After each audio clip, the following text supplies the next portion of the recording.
everyone. I am Nurjana Pahod and I am with Yasha Guzman, a SK chairman in Barangay San Antonio in Parañaque City. And I'll be asking her a few questions about leadership. So, Miss Yasha, are you ready? I'm more than ready. Okay.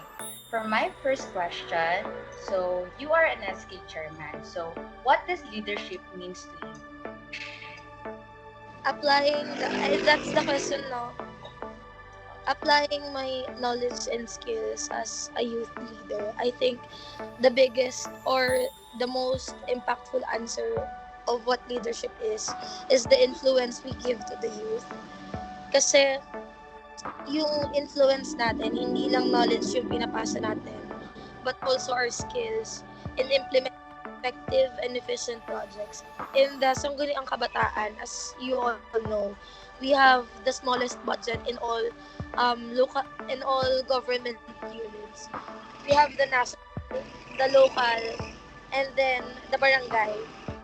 And in our barangay, we have approximately 111 million of funds, but only 10% will be given to SK. So in this year alone, we have an estimated of 11.5 million as fund. But given that we have seven committees, we have education, health, livelihood, sports, gender and development, kabataan kontra droga, disaster risk, and other committees existing pa. It is um, our responsibility as youth leaders to use our influence na even if our budget will not be enough to sustain every projects that we still make ways to have um, projects, programs, and activities more than the fund that we have. So leadership for me in short is the influence to make change, radical change. Okay, thank you for that wonderful question. Wonderful answer. So, for my second question, so you are a leader yourself. So, do you have someone that you would describe as the best leader? And if so, could you describe key actions and behavior of that person? I have um, one person in mind right now, and I think it would be my grandparent. She's known in she was known in our area as Mrs. Echo. Grandparent, parang lola ko na ata siya sa tuhod. Actually, personally, hindi ko siya naabutan na nagkaroon kami ng bonding. She died 2006, I was born 2005. And what keeps her in our hearts is the legacy that she left us. Na even if hindi mo na siya naabutan or wala na sa panahon mo, her stories remain alive. Siya yung tingin kong pinakahinahangaan kong leader kasi unang-una, siya yung nagbigay ng basic rights sa isang tao kahit wala siya sa posisyon. Imagine us having the privilege para makapagpalupa at that time. Mabigyan ng titulo yung mga lupa. Halos buong compound namin siya yung nagpatitulo. Pero hindi niya yun sinarili na para sa kanya lang. Binigay niya yun sa 10 anak niya.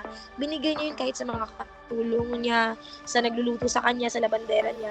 And that is more than being kind. That personality is being a leader. Kasi you don't look at someone because they are your friends, they are your family. You acknowledge them as a person and that they deserve basic human decency. Other than that, um, she's really notable in a way that hindi siya madamot sa tao. Na pwede naman nung time na yun, I think we're not just like in the middle class at the time, really well off. And hindi niya trinatong iba yung mga kasama niya na pwede naman na, 'di ba? Ganito yung kinakain ng pamilya namin sa mesa. Iba sa kanila, pwedeng ganun. Pero hindi niya ginawa yun.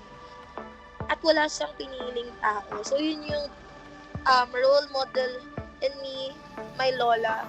Kasi with that responsibilities na may business kami, and privilege na marami kaming nakuhang lupa. Hindi niya yun pinagdamot sa tao. And with that, yung greatest influence na naiwan niya, after her, kahit wala siya sa posisyon, marami siyang na-influence pa. Marami siyang na-motivate. So it's not just Lola. It's the community she built, not just to be a follower, but a leader. And mind you, up to this very moment, never kami nawalan ng leader sa barangay namin. During after Lola died, naupo yung Lola namin as part of the association. Followed by my tita na tumakbong SK chairman, then tita na tumakbong SK kagawad, then tita na tumakbong SK chairman, and now here's me as the SK chairperson ulit. Na mawala man kami sa line of politics, once we try to go back, we're always gonna have the same position kasi they know that when it comes to our family, it's not about us alone, but it's always about the people and helping them with our best. So yeah, that's Lola. Okay, thank you very much. So, based on your story kasi, you've mentioned so many leaders. Do you think leaders are made or are they born leader? Leaders are made, I believe. Kasi when I was young, I don't see myself in the leading post. Like, many people would say right now that I'm a very well-spoken person. But looking back to who I am as a child, who I was as a child, hindi ko naman masasabi na nakita ko yung sarili ko na magiging presidente ako ng classroom, na magiging batch representative ako, na magiging SK chairman ako, na magiging handler ako ng national level ng campaign manager ng isang House of Representatives, part ng House of Representatives, which is yung mga party list congressman. And I think that is because there are times na akala natin yung pagiging leader, most of the time they are the extroverted people, yung mga well-spoken people, confident people. But I think in time kasi, mabibuild mo ng confidence mo and mabibuild mo yung knowledge mo, yung skill mo to be a leader. I'd say na before, I'm already a leader being a class president. Pero nung naging community leader ako, and naging part ako ng student council, and naging part ako ng national government, dun ko lang na-realize na I can stand on my own. And I can be a great leader, youth leader, and not just a leader.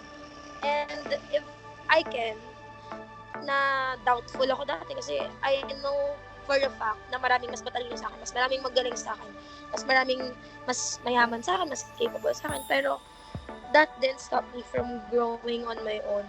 And because of trying and trying and trying, learning and learning and learning, I achieved this position. And thereon, I thought, wala namang pinanganak na leader. Pero may pinanganak na magaling makinig at handang matuto. Kaya maraming nabubuong hindi lang leader, kundi public servant. Okay, thank you. So, Miss Shasha, you are an SK chairman. So, you are a role model to the youths. For you, so what is a role model? A role model is a good influence. And I just want to add up to that. Kasi sometimes when we think of a good influence, we see them as the perfect person or the perfect leader to follow. Pero I want to take a note lang na being a good leader doesn't mean being perfect. Being a good leader actually is letting yourself learn, commit mistakes, and from there on, learn lessons, give room for improvement, and achieve greater heights. Kasi pag ako, in school, I came from a science high school. May two types of leader lang akong na-encounter.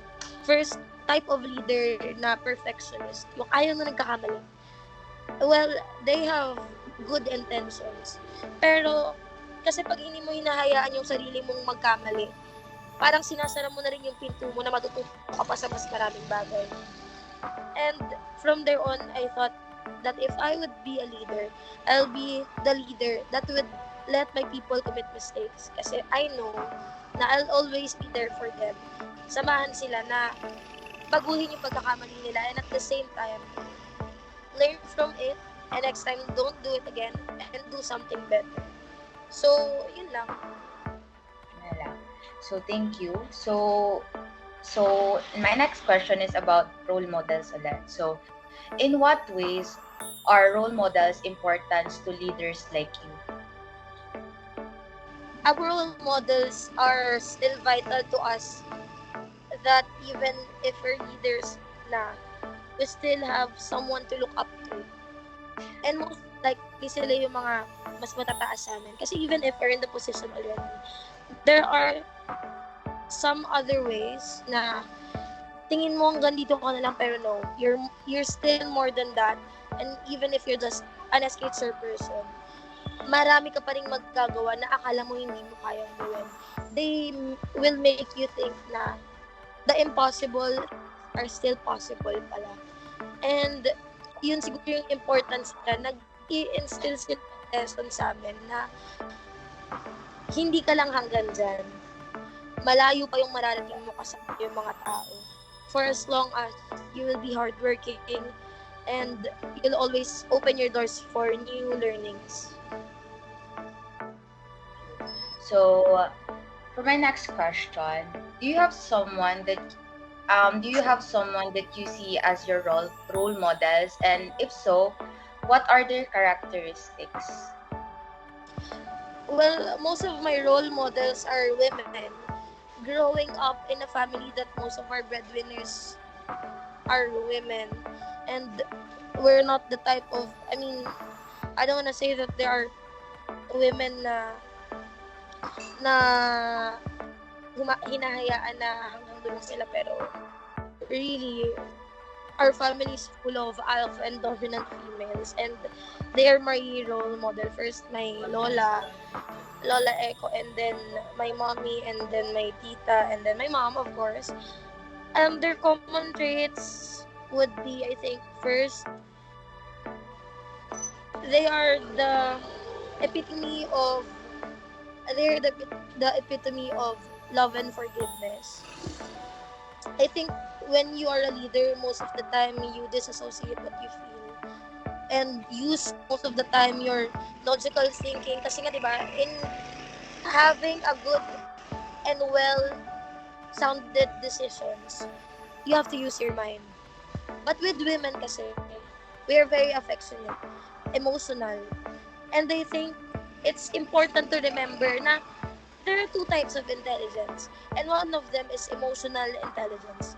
And that is important kasi minsan, magde-decision ka ng walang puso, akala mo tama na yung ginagawa mo. Pero pag nagawa mo na, doon mo palang marirealize na may maaapakan ka palang tao. Like for example, nung nagka-event kami ng sa isang event ng SK, naalala ko, it's very particular to us na bakit parang puro lalaki daw yung nag-join. Sa libreng lisensya namin to, we have this project na free driver's license. Bakit puro lalaki daw yung nag-join? Eh, kaya din naman mag-drive ng babae. Nagdesisyon kami na tama magbigay ng libreng lisensya. It will never be wrong. Pero if we use our emotional intelligence, maybe we would understand na in this world, mahalaga na i-acknowledge na women holds half the sky. In short, they are vital as men, and we should give them the same opportunities. So that's one, the emotional intelligence of women. That's their common trait. Two, since women are born in this world na, kumbaga, we always have to do something in fast track phase and with double effort. Nasanay tayo na, kasi diba pag yung mga lalaki matalino sa math, okay lang. Pero kapag babae ka, dapat magaling ka na sa math, magaling ka pa sa English, magaling ka pa sa science. So, na-apply ko yun in a way that as a leader that is a woman and a part of the youth, I always take in mind that when I do something, I just don't do it with the effort that I have, but the maximum effort that I can give. Kasi yung nakikita ko sa parents ko, sa lola ko, sa tita ko, na kapag babae ka, you have to prove them wrong. Na hanggang dito ka lang, hanggang kusina ka lang. na kaya mo rin magnegosyo, na kaya mo pumasok sa politika. And you can only do that if you will maximize your resources and give your full effort. So yan, they always give their best. There's no such thing as the standard. It's always the best.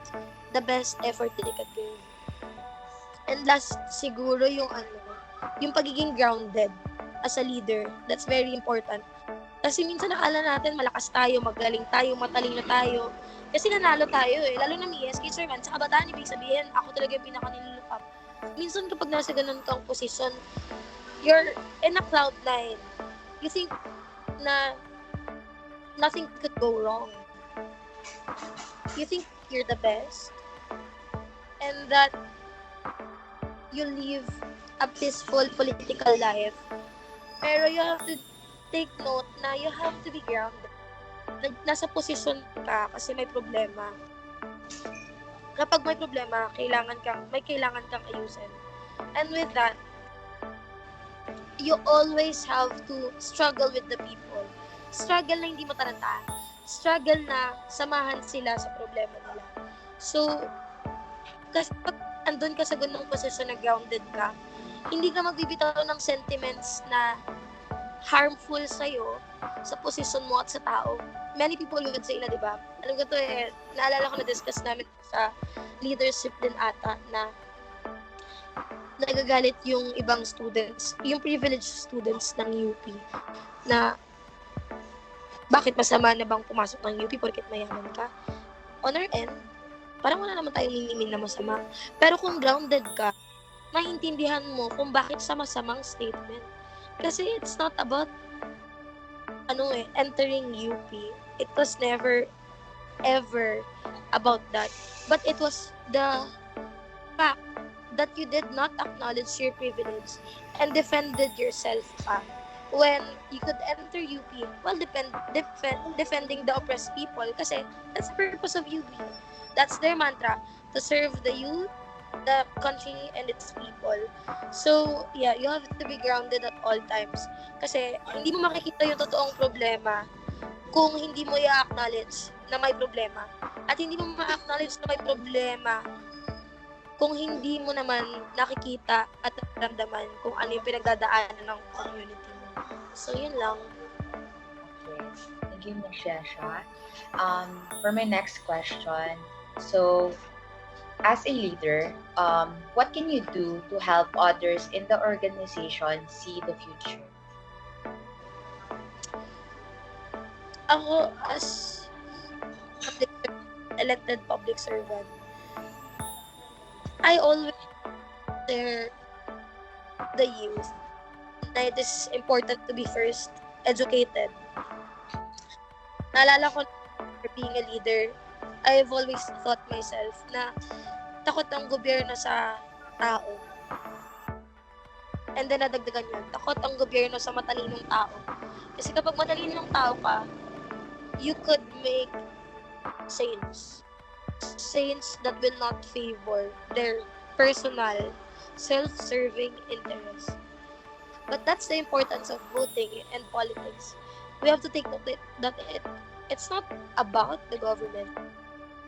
When we talk about politics, we should think more of the people. Kasi it's our rights and lives that they deprive us.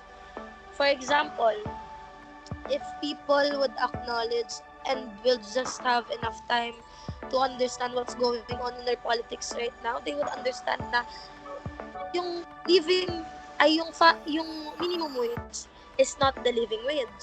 So it would never be enough to support a family in their needs. Makakatawid ka ng isang araw pero hindi ka bubuhayin yun habang buhay. Pag namatay yung tatay mo, most likely either sa kahirapan o sa kagutuman.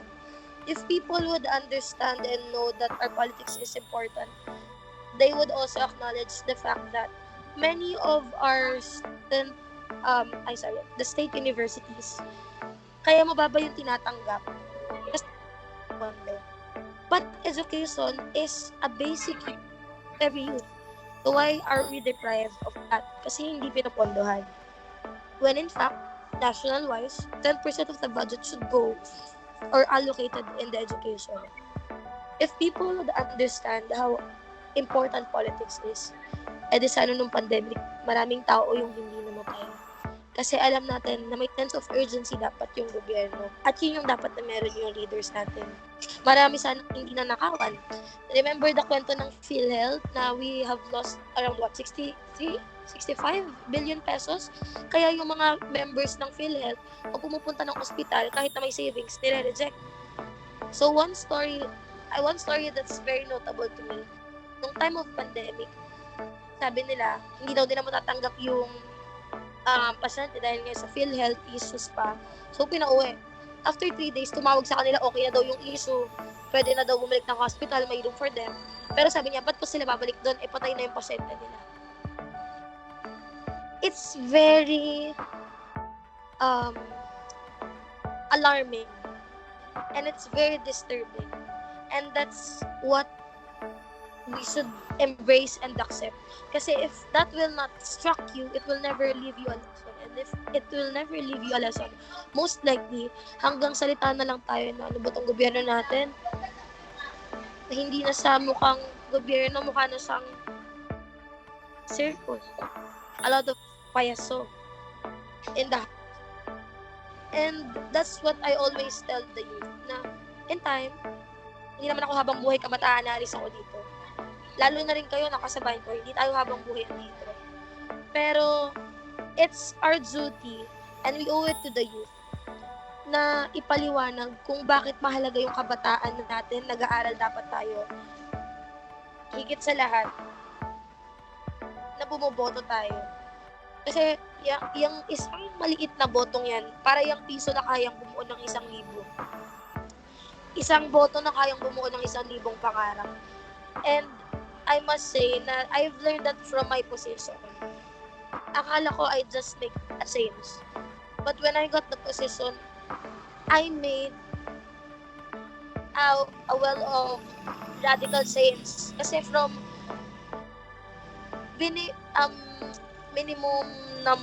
from like 10 youth organizations, nung naupo ako, naging 60 plus na sila. And that's because the youth trust me that I will never do something that will harm them. And that's what important is. Na ma-realize ng tao, maisip na ng mga kabataan, kung hindi ngayon, kailan? Kung hindi tayo, sino? If we want change, we should start now. Yan lang. Okay. Thank you, Shasha. So, for my next question, what are some of action you take to create a climate change and encourage risk-taking? Ayun, me being a leader, maraming mga tao na feeling nila di nila kaya maging leader kasi hindi naman daw sila into politics. Maraming nagsasabi na ayaw nila mag-take ng position kasi feeling nila hindi naman sila capable. I think being a leader, we owe it to them to believe in them, that they have something to give to the people, especially to the youth. Kasi if no one believed me, if my tita didn't ask me if I want to run as the SK chairperson of our barangay, most likely, I would not take the opportunity. Kasi no one gave me the confidence that someone would literally think that I could lead a community. So, the way to encourage them to risk for the position is first, to let them know kung ano yung impact na magagawa nila sa tao. It's very fulfilling inside na hindi ka man well off na sobrang yaman on the outside, pero mayaman yung puso mo sa sobrang daming taong magmamahal sa'yo kasi kasama mo silang gumawa ng pagbabago. Pangalawa, alam mo yung kami nga lang nun, ang laki na ng pagbabagong nagagawa namin. But you have to let them know na kung mas marami kayong magsasama-sama, mas marami kayong magagawa. And now, in our barangay, ang beneficiaries na namin, buong district na namin. And that is the goal. To make them realize that they are capable.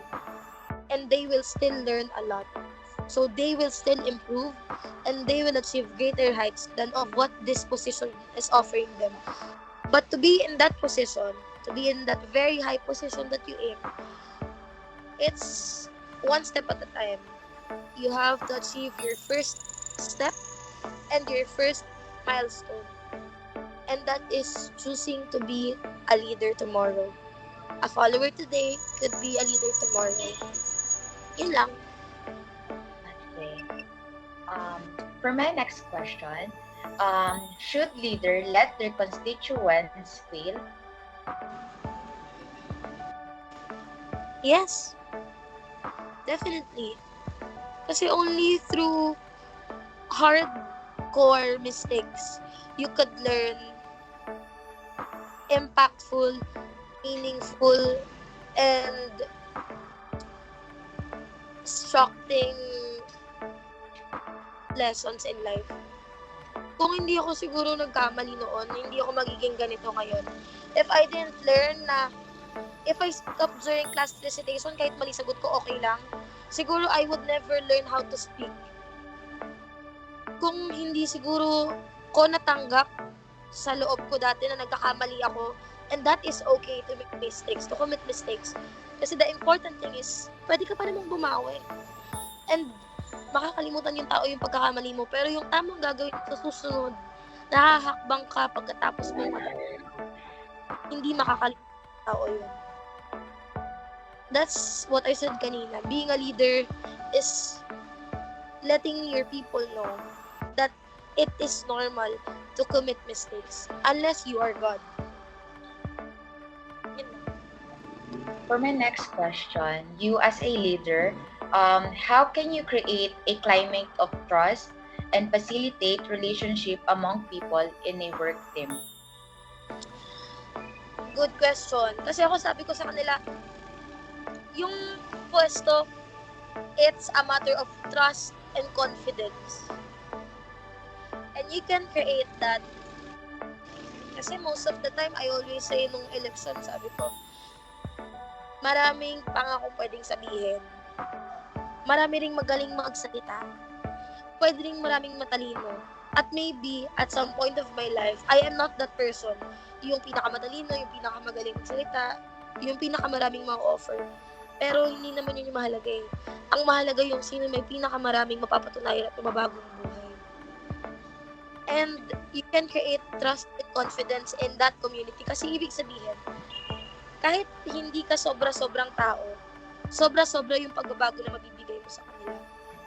Ako, most of the people we've helped didn't come from us. But it came from the people who believed in us. And those people who believed in us, doon namin nilalapit yung mga tao na nangangailangan. Someone would need a lawyer, we have a family lawyer that could help them. Kailangan nila ng doktor, we know doctors that could help them. Kailangan nila ng medical missions, meron kaming organizations for that. It's not about you. Making or building trust and confidence is about the community who you want to be surrounded of. Na you know for a fact na with or without money, their intention is clean and pure.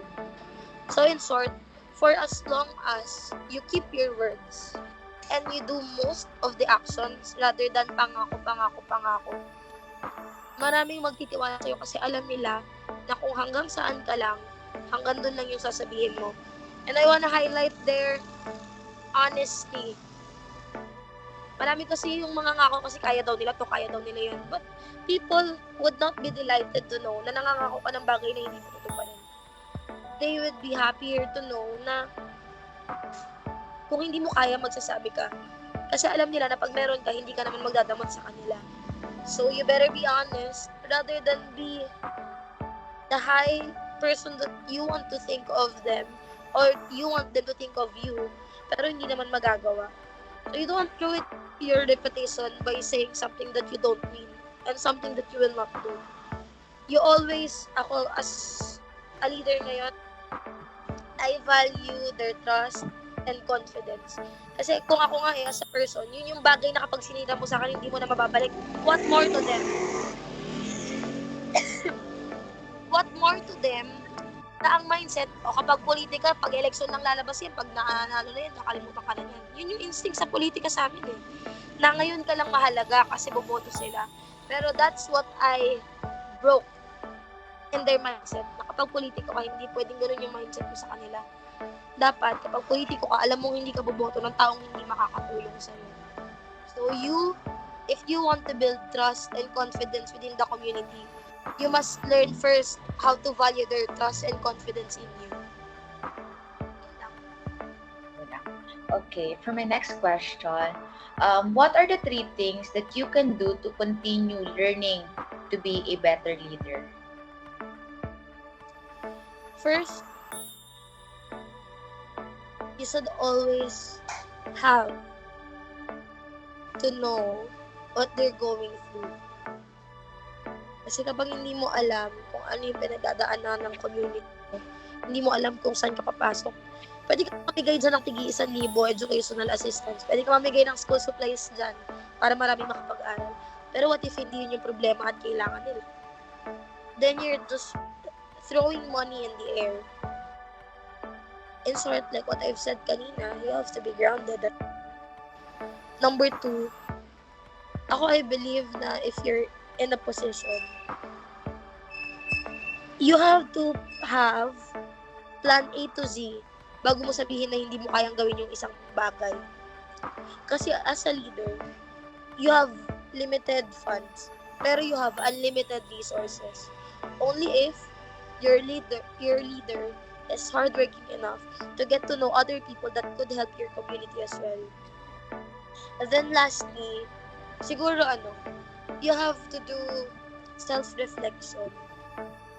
Kung ano pa yung pwede mong i-improve next time. Kasi as a leader, lalo na kapag first timer ka, sa first term ko, ang dami kong pagkakamaling nagawa. Let the people commit mistakes. You should also let yourself commit mistakes. Para alam mo kung ano pa yung pwede mong i-improve sa sarili mo. So that's 3.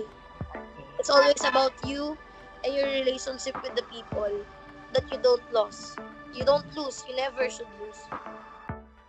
Okay. For my next question, can you tell me about the time you struggled with work-life balance? Did you manage to solve the problem? How did you do it?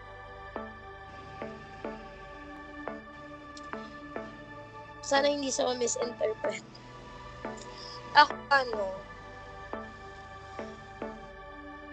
Siguro being a leader, I must say, is a passion that is instilled to you.